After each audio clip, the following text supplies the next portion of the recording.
পাকে দৌড়ে উঠে রে ভাই চোখ সামনে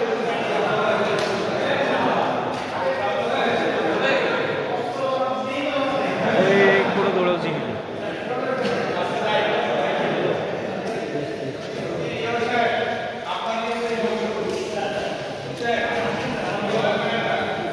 দেখি ভাই দেখি ভাই